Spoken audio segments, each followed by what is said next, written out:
سلام طعنا بلي كما يتصنحوا كبرات تملكتي لساعات زيناتات حزنا مصينا لنا مس زيناتات انا ابراهيم فسايه فلما نب حصرت زيناتات ኢትዮጵያ ኣብ ዝሓለፈ ሰሙን ኣብ ስዊዘርላንድ ጄኔቫ ኣብ ዝተኻየደ መበል ካልኣይ ዓለም ለኸ ጉባኤ ስደተኛታት ዕዉት ተሳትፎ ምግባራ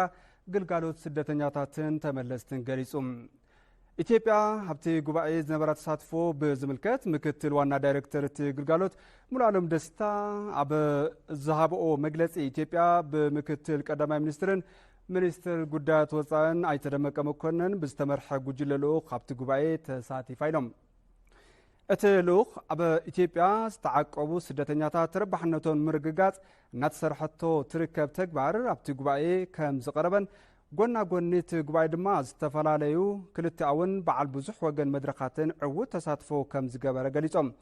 ካብዚ ብተወሳኺ ኢትዮጵያ ካብ ጽዕንቶ ንብረት ኣየር መዕቆቢ ጣብያ ስደተኛታት ትምህርትን ስልጠናን ስደተኛታት ዝርከብሎም ዕድላት ኢንቨስትመንት ካብ መፍረያይነት ስደተኛታትን ተቐባልነትን ማሕበረሰብ ከምኡውን ምስ ተበጻሕነት መርበብ ሓበሬታ ዝተተሓዙ 6 ቃል ኪዳናት ከም ዘጽደቐት ሓቢሮም እዮም ብኻልእ መዳይ ኢትዮጵያ ምስ መንግስቲ ኔዘርላንድስ 67 ሚልዮን ዩሮ ከምኡውን ምስ ባንኪ ዓለም 50 ሚልዮን ዶላር ኣሜሪካ ስምምዕነት ሓገዝ ምግባራ ምሕባሮም ግልጋሎት ዜና ኢትዮጵያ ጸብጺቡሎም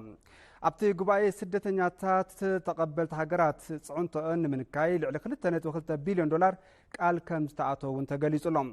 ኢትዮጵያ ኣብዚ ሕዚ እዋን ናይ ጎረባብቲ ሃገራት ሓዊሱ ካብ ልዕሊ 26 ሃገራት ዝተወስዱ ወይ ደሞ ዝተሰደዱ 1 ሚልዮን ስደተኛታት እናተኣናገደት ትርከብ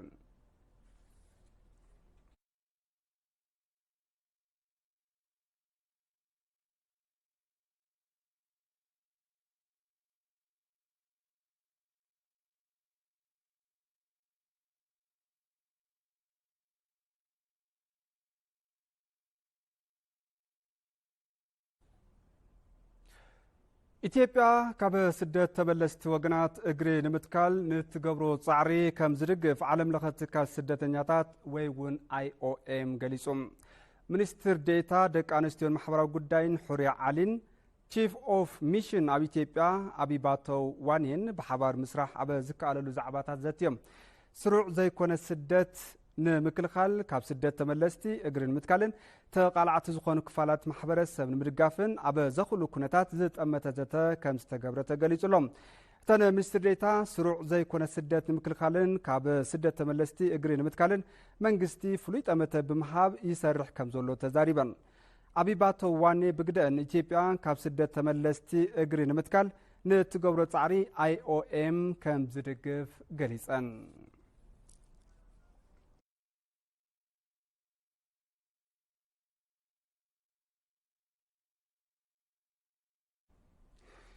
ከንቲባ ምምሕዳር ከተማ አዲስ አበባ አዳነች አበቤን ልኡኸንን ምስ ከንቲባ ከተማ ሻንግሃይ ጎንዜንግ ተዛትዮም ኣብ ዘተን ድማ ን50 ዓመታት ዝዘለቐ ዲፕሎማሲያውን ኢኮኖሚያውን ኢትዮ ቻይና ብዝኾነ ይኹን ኩነታት ጸኒዑ ናብ ዝጸንሕ ስትራቴጂካዊ ርክብ ምዕባይን ገሊጸን ኣብ መንጎ ከተማታት አዲስ አበባን ሻንግሃይን ዘሎ ርክብ ንምጥንኻርን ኣብ ሓበራዊ ጉዳያት ተቐራሪብካ ንምስራሕን ሕዚ ዝበለጸ ምቹ ኩነታት ከም ዝተፈጥረውን ኣልዒለን እየን ከተማ አዲስ አበባ ኣብ ዓውድታት ፋይናንስ ንግዲ ቴክኖሎጂን ኣፍራይነትን ብዘመዝገበቶ ዝናኣድ ልምዓት ምስ ትፍለጥ ከተማ ሻንግሃይ ኣብ ሓበራዊ ጉዳያት ንምስራሕን ርክብ ህዝቢ ምስ ህዝቢ ንምጥንኻርን ከም ዝሰርሓ ተን ከንቲባ ሓቢረን እየን ከንቲባ ጎንግዜንግ ብግደኦም ማእከል ቁጠባ ንግድን ኢንቨስትመንትን ኢትዮጵያ ከምኡውን ቅልጡፍ ለውጢ እናመዝገበት ትርከብን መእተዊ በሪ ኣፍሪካ ምስ ዝኾነትን ከተማ አዲስ አበባ ተቐራሪብካ ምስራሕ ሓበራዊ ተረባሕነት ክልቲአን ከተማታት ንምርግጋጽ ዘኽእል ከም ዝኾነ እዮም ኣብሪሆም ኣብ ቀጻሊ ድማ ሕውነታዊ ርክብ ብምምስራት ኣብ ዓውድታት ንግዲ ቱሪዝም ኢንቨስትመንት ቴክኖሎጂ ህንፀት ዓቕሚ ርክብ ህዝቢ ምስ ህዝቢ ኣብ ምጥንኻር ከምኡውን ኣብ ካልኦት ጉዳያት ብሓባር ምስራሕ ኣብ ዝከኣለሎም ዛዕባታት ኣብ ስምምዕነት ተበፂሑሎም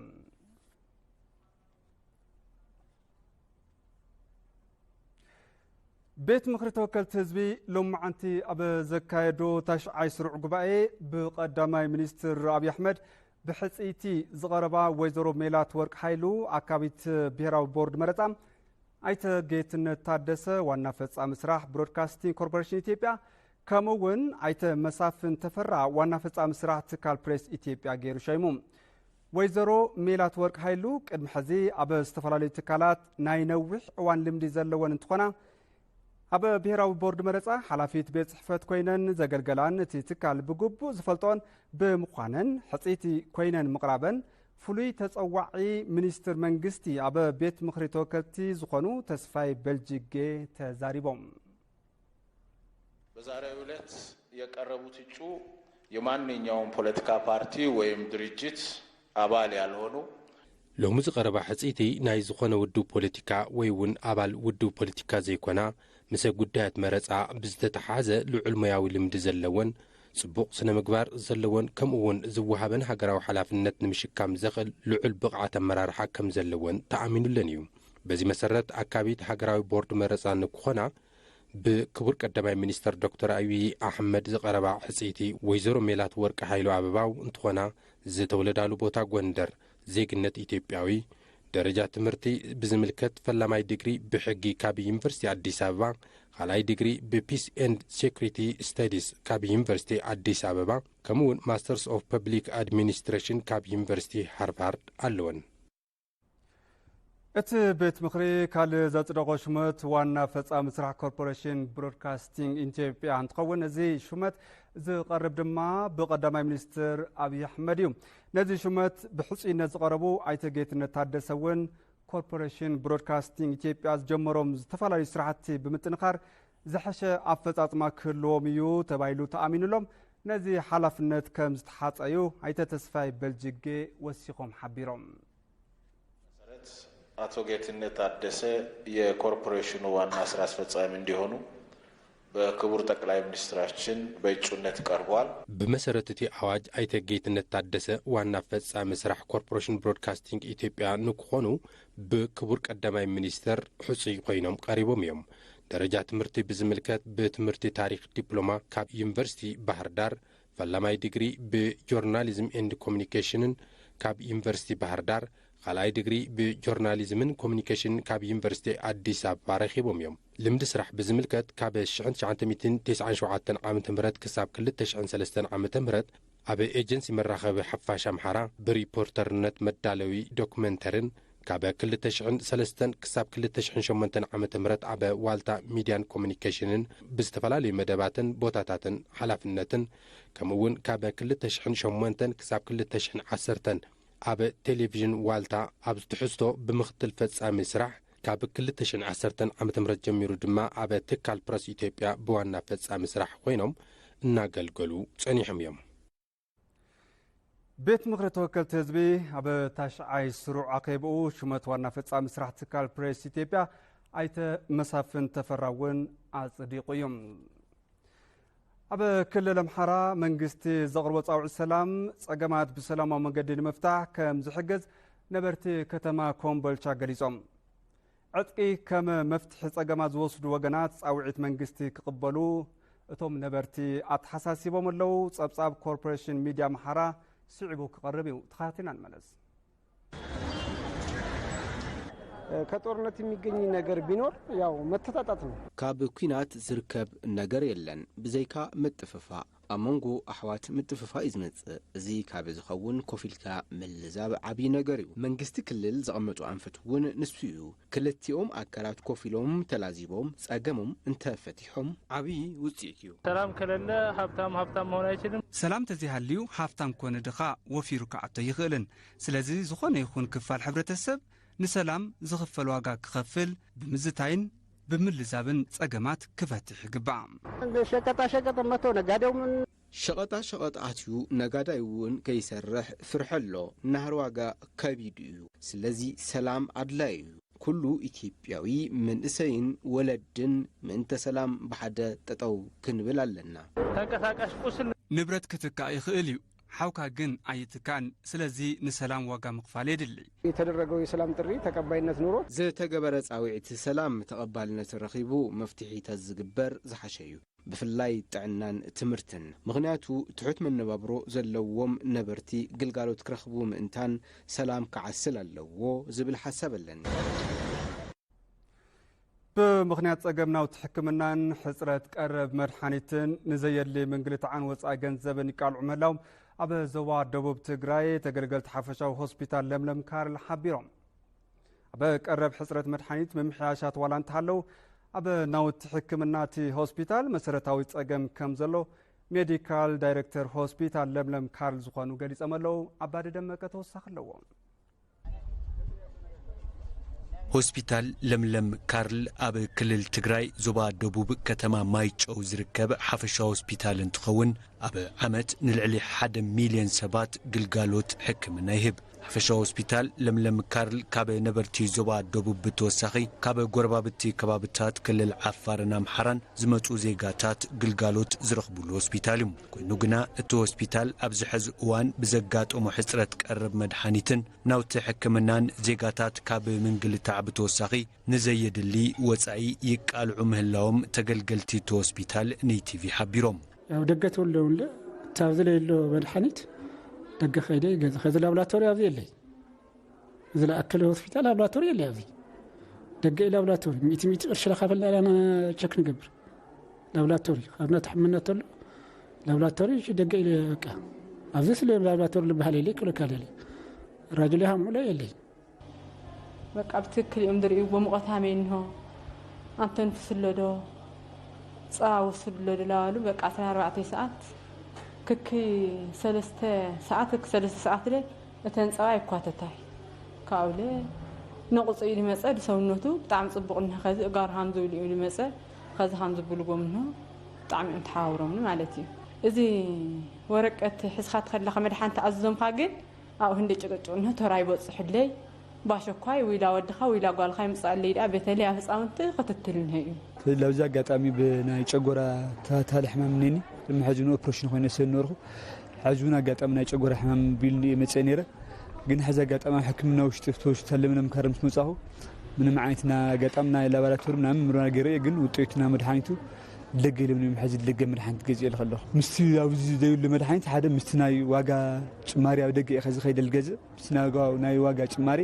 በጣም ለአነ ምስቲና ንህንና ምንጭ ታይባለና ምስና ሐዝና መድኃኒት አጅየኒሁ በጣም خبار ስለሆነ በጣም ይጎድ ሓፈሻ ሆስፒታል ለምለም ካርል ቅድሚ ኩናት ሰሜን ኢትዮጵያ ባዋሃባ አገልግሎትን ጽሬትን በብርካ ሀገር ተሸላማይ መንባሩ ዝሐበሩ ሜዲካል ዳይሬክተር እቲ ሆስፒታል ዶክተር አለማዮ አክሊሉ ድሕሪ ኩናት ሰሜን ኢትዮጵያ ግና እቲ ሆስፒታል ዝተፈላልዩ ጸገማት ቀረብ መድኃኒትን ናውትታት ሕክምናን ከም ዘጋጠሙ ሓቢሮም ባዋሃባ አገልግሎት ብናይ ቱ ጽሬትን ዝነበረ ውድድር ያው ተሸላሚ ሆስፒታል ነይሩ ያው ዝነበረ ግጭት ምክንያት ያው ብዙሕ ሰዓት ሆስፒታል ተፋልዩ ጸገማት ኣለዎ ማለት እዩ ተሓደ ጸገም ያው ናይ መድኃኒት ዝነበረ ጸገም እዩ ናይ መድኃኒትን ናይ ሕክምና ናውትን ጸገም እዩ ተኻሊ ናይ ላቦራቶሪ እዩ ተሳሳዩ ናይ ራጅ ጸገም እዩ ኣብቲ ናይ መድኃኒት ያው ካብ ሕሉፍ ናተመሓየሸ ዝመጸሉ ኩነታት ኣሎ ብፍላይ ገበርቲ ሰናይ ጥዕና ቢሮ ዋላት ናይ ፌደራል ናይ መድኃኒት ፈንድ ኤጀንሲ ብዘሎ ቀረብ ያው ዝተወሰነ መምሓሻት ኣሎ ኮይኑ ግና ሕዝውን ያው ሙሉእ እቲ ናይ መድኃኒት ቀረቡ ኣይተወገደን ያው ንደገ ዝበሃሉ ተሓከምቱን ከም ዘለዉ እዩ ማለት እዩ ተኻሊ ጸገም ዘሎ እቲ ናይ ላቦራቶሪ እዩ ላቦራቶሪ ዓበይቲ ማሽናት ኣለዉ ኮይኑ ግና ነቶም ማሽናት ዘድሊ ግብኣታት ስለዘየለ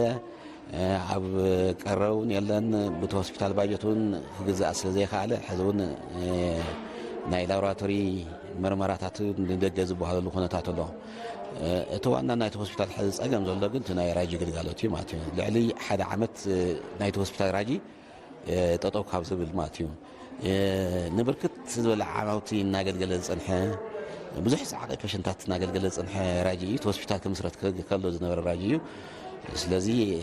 ዝሓለፈ 1 ዓመት ያው ጠጠው ኢሎሎ ማለት እዩ ኣብ ሓፈሻ ሆስፒታል ለምለም ካርል ግልጋሎት ራጅ ብዘይ ምህላው ኣብ ከይዳ ዋሃባ ሕክምና ዓብይ ጸገምን መረረትን ይፈጥር ምህላው ዝገለጹ ቶም ሜዲካል ዳይሬክተር ዝምልከቱ አካል እቲ ጸገም ብቁልጡፍ መፍትሕን ከናዲ ዶክተር አክሊል አለማዮ ጸዊዖም ስለዚ ብዙሕ ሰዓት ያው ሆስፒታል ራጅ ያው كم زي سرحن كسجنون كم زي خالي مالتيو سلازي بسنكزي ያው ፍላይ አውዝ ሆስፒታል ራይዝ اليوم ተሐከምቲ ያው ንመቐለን ናብ ናይ ግልን ያው ኢላ ኣኸለዉ ይንገላትዑ ኣለዉ ማለት እዩ ስለዚ ዓብዪ መረረት ኣሎ ዋላ ኣብቱ ምሕካም ከይዲ ነቲ ሓካይ እውን ናተሸግር እዮም ዘለዉ ስለዚ እዚ ንምፍታሕ ያው ብሆስፒታልም በቲ ናይ ክልል ጥዕና ቢሮ ምንም ክፍታሕ ኣይከኣልን እሕና ሕዚ ንዝምልከቶ ኣካል ብፍላይ ብፌደራል ናይቱ ኣገዳስነት ርዩ ያው ፍታሕ ንኽገብረልና እዩ ከም ሆስፒታል ጨኒቑና ያው ተወለድቲ ክሕግዙ ገለ ዝብል ስኢልና ጀመርናዮ ምንቅስቓሳት ኣሎ ማለት እዩ ዓዲ ውሽጢ ይኹን ኣብ ደገ ዘለዉ ተወለድቲ ኣትሊስት ዋላ ኣኪሞም ተገዝኡና ገለ ዝብል እዩ ኣሕና ተዋጋውን ጠይቕና ኢና ከባቢ ጠቕላላ ኣምፂኻ ኣብቱ ትካል ኤክስሬይ ንምግጣም ከባቢ 8 ሚልዮን ቅርሺ እዩ ዝውድእ ስለዚ እዚ ያው ኩሉ ድሕር ተሓባቢር ክፍታሕ ይኽእል እዩ ግን ክሳብ እዚ ዝግበር ግን ያው ዝምልከቶ ኣካል ክፈትሐልና ኣለዎ ብጣዕሚ ናይ ህዝቢ መረርቲ እዩ ዘሎ ሓፈሻ ሆስፒታል ለምለም ካርል ዘጋጠሙ ሕፅረት ናውቲ ሕክምናን ቀረብ መድሓኒትን ብምምላእ ዜጋታት ግልጋሎት ጥዕና ክረኽቡ ኣብ ምግባር ዝምልከቱ ኣካል ቁልጡፍ መፍትሒ ንክህበሉ ተገልገልቲ እቲ ሆስፒታል መልእኽቲ መሓላሊፎም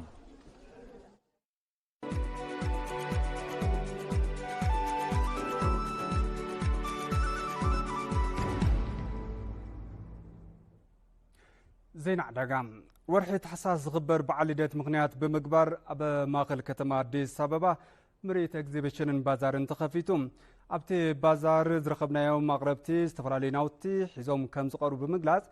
ኩሉ ሰብ ዑደት ንክገብሮም ድማ ጻውዒት ኣቕሪቦም ኣለዉ ሙሉ ብርሃን ግርማይ ተወሳኺ ኣለዋ ሃገር ውስጥ ልብስን የያዝነው ምህርቲ ውሽጢ ዓዲ ኢና ሒዝና ቀሪብና ካብ 250 ክሳብ 500 ብር ብዝተመጣጠነ ዋጋ ንሕብረተሰብ ኣቕሪብና ኢና ናይ ዓበይቲ ኾነ ናይ ህፃናት ብስፍሓትን ብፅሬትን በዓል ልደት ምክንያት ብምግባር ኣቕሪብና ኣለና ቅናሽ አድርጓል በጣም አሪፍ ቅናሽ አለ ዋጋ ቀኒስና ኢና ኣብ ጽቡቕ ምንቅስቃስ ኢና ክሳብ ሕዚ ንርከብ የምንሰራቸው ልብሶች እነዚህ ናቸው እንሰርሖም ክዳውንቲ ከምዚኦም ዝኣመሰሉ እዮም ዝተፈላለዩ ዓይነታት ክዳውንቲ ብዝተፈላለየ መጠን ሒዝና ቀሪብና ኣለና ኣልባሳትና ብጣዕሚ ጽሬት ዘለዎም ዋጋኦም እውን ተመጣጣኒ እዩ ንበዓል ልደት ምክንያት ብምግባር ዝተኸፈተ ባዛር ከም ምዃኑ መጠን ዋጋና እውን ዝጎዳ ይኮነን ቆንጆ እቃዎች አሉ ኣዝዮም ደስ ዝብሉ ኣቑሑት ገዛ ኣለውና ብዓይነቱ ፍልይ ዝበለውን ዘይስበር ብርጭቆ ንመሸጣ ኣቕሪብና ኢና ሶፋታት ሓዊሱ ምርት ኤሌክትሮኒክስ ናውቲ ተምሃሮታት ሒዝና ቀሪብና ኢና እንቅስቃሴው አሪፍ ነው ዘሎ ምንቅስቃስ ብጣዕሚ ጽቡቕ እዩ ካብ ተኸፈተሉ ዕለት ጀሚሩ ሰብና መጽይ ዘሎም እንቅስቃሴው አሪፍ ነው ዘሎ ምንቅስቃስ ብጣዕሚ ጽቡቕ እዩ ሰቡን ክሳብ ሕዚ እና መጽይ ዘሎ ጀማመሩ በጣም ቆንጆ ነው አጀማምሩ ብጣዕሚ ጽቡቕ እዩ ንሕና እውን እናሰርሐና ኢና ሰባት እውን እናመጽዮም ዋጋው በጣም አሪፍ ነው ዋጋ ብጣዕሚ ጽቡቕ እዩ ንምጽኦ ንሕና ስለዝኾና ብዝተመጣጠነ ዋጋ ኢና ነቲ ሕብረተሰብ ኣቕሪብና ዘለና ዘሎ ምንቅስቃስ እውን ክሳብ ሕዚ ጽቡቕ እዩ ዋጋ በቃ እኛ ጋር ተልቁ እቲ ዝዓበየ ዋጋ 700 ብር እንትኾን ክሳብ 200 ዝሽየጡ ክዳውንቲ እውን ሒዝና ኢና ስለዚ ምጹና ክብል ይደሊ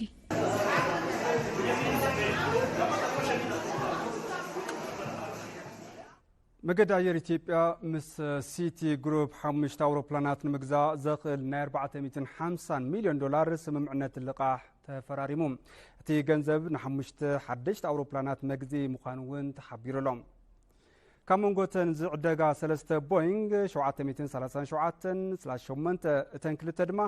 ቦይንግ 777 ኤፍ ናይ ጽዕነት ኣውሮፕላናት ከም ዝኾና ተገሊጹሎም እቲ ዕድጊት ቁጽሪ ኣውሮፕላናት እቲ መገዲ ኣየር ናብ 150 ክብ ከም ዘብሎ ተሓቢሩ